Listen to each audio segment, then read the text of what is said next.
5, 4, 3, 2, 1, 0.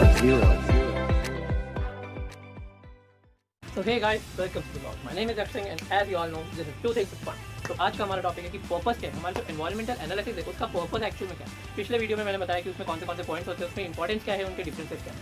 आज हम जानेंगे एनवायरमेंटल एनालिसिस का पर्पस क्या है। तो आप ही बताइए, कोई भी चीज़ हम क्यों करते हैं? कोई भी चीज़ हम इसलिए करते हैं कि हमें देखना होता है कि एक्चुअल में वो चीज़ वर्क करने वाली है या नहीं करने वाली, राइट। तो एनवायरमेंटल एनालिसिस का भी ऐसा ही कुछ है, मतलब ऐसे ही उसका एक पहला पर्पस उसका ये है कि एनवायरमेंटल एनालिसिस से कोई भी कंपनी ये देखती है कि वो प्रोडक्ट लॉन्ग टर्म में जाने वाला है या नहीं। मतलब कंपनी को चेंजेस उसमें शॉर्ट टर्म के लिए करने हैं या लॉन्ग टर्म के लिए। उसमें बहुत सारे टाइप्स होते हैं चेंजेस के, वो मैं दूसरे वीडियोस में कवर करने वाला हूँ। तो चेंजेस के जो टाइप्स है वो शॉर्ट टर्म होते हैं या लॉन्ग टर्म। तो शॉर्ट टर्म के लिए कंपनी प्लान तो करती है, बट कंपनी को कभी पता है कि लॉन्ग टर्म विजन रखना है। कोई भी कंपनी शुरू हो रही तो ऐसा नहीं कि आज शुरू हुआ और अगले 1 साल में बंद।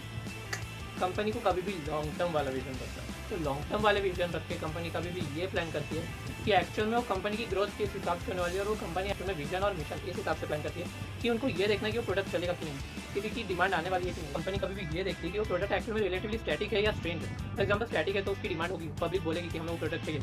और अगर चेंज है तो in what ways there are to be change the product, right. वो प्रोडक्ट को किस हिसाब से चेंज करना चाहिए, वो स्टैटिक एनवायरमेंट में है या फिर वो डायनेमिक एनवायरमेंट में या फिर वो एडमिनिस्ट्रेटिव एनवायरमेंट में। ऐसे बहुत सारे टाइप होते हैं। तो कंपनी को ये डिसीजन लेना होता है कि एक्चुअल में प्रोडक्ट किसके हिसाब से। हमारा दूसरा स्टेप कभी भी ये होता है कि एनवायरमेंटल इन्फ्लुएंसेस को आइडेंटिफाई करना कि एक्चुअल में वो हमारे कितने काम का है और वो कितने टाइम तक हमारे साथ देने वाला है। उसमें हमें कभी भी ये देखना होता है कि वो बहुत सारे जो एनवायरमेंटल इन्फ्लुएंसेस है उसमें से कौन सा ऐसा इन्फ्लुएंस है जो कंपनी के डायरेक्शन और डेवलपमेंट को आइडेंटिफाई करने में हमारी मदद करने वाला है, कौन सा ऐसा इन्फ्लुएंस है जो डायरेक्शन और डेवलपमेंट को आइडेंटिफाई करने में हमारी मदद नहीं करना, तो कंपनी ग्रोथ नीचे जाना है स्लाइड पे। तो उससे कंपनी को कभी भी आइडिया होता है कि हमें फर्स्ट स्टेप क्या उठाना है, हमें नेक्स्ट उसके बाद स्टेप्स कौन से ऐसे लेने हैं जिससे हमारी कंपनी की ग्रोथ हो और डेवलपमेंट हो और उससे और लोगों को मदद मिले, राइट। उस ऑर्गेनाइजेशन को कभी भी ये देखना होता है कि इमीडिएट आइडेंटिफाई करना होता है what are the changes to be taken immediate. और तीसरा और आखिरी स्टेप है the explicit consideration of the environment. उस कंपनी को कभी भी ये देखना है कि what is the explicit consideration of the immediate environment. मतलब एनवायरनमेंट में जो इमीडिएट इफेक्ट है, कोई भी अगर फॉर एग्जांपल कॉम्पिटिटिव अरीना में कुछ इमीडिएट इम्पैक्ट है, कोई दूसरी कंपनी जिसने कुछ इमीडिएट चेंज किया जिसकी वजह से उसकी डिमांड राइज हो रही है और इनकी कंपनी की डिमांड डाउन थी, तो उनको ये देखना है कि वो इमीडिएट एनवायरनमेंट का जो चेंज है उसको कैसे वो जल्दी से अडेप्ट करे और कैसे इंप्रूव करे। तो ये पर्पस होता है एनवायरमेंटल एनालिसिस के। Number 1 is to identify the changes and the long term and the short term effect. Long term और शॉर्ट टर्म में कंपनी को क्या इफेक्ट्स हो रहे हैं और लॉन्ग टर्म में जाना है तो कंपनी को ऐसे कौन से इफेक्ट रखने हैं जो उनके लिए हेल्पफुल होने वाले हैं। तो पहला पॉइंट इसमें से ये है कि आइडेंटिफाई करना है the nature of the effect. उस नेचर का इफेक्ट है, क्या वो सिंपल है या वो स्टैटिक है, क्या वो समझने में आसान है और चेंज करने में जल्दी हो सकता है या फिर वो उसको चेंज करने में बहुत टाइम लगेगा या वो कॉम्प्लेक्स है बहुत, राइट। तो उसका सेकंड पॉइंट ये है कि identify the immediate influence.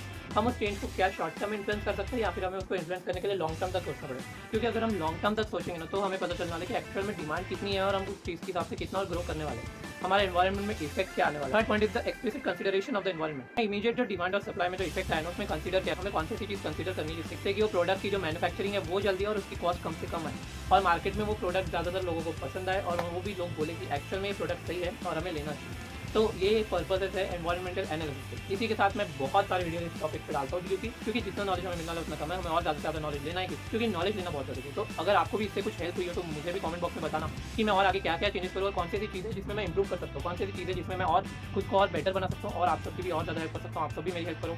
This is the two way contact, it is not the one way conversation as always. तो वीडियो अच्छा लगे तो लाइक करिए please. Thank you so much for watching. Thank you.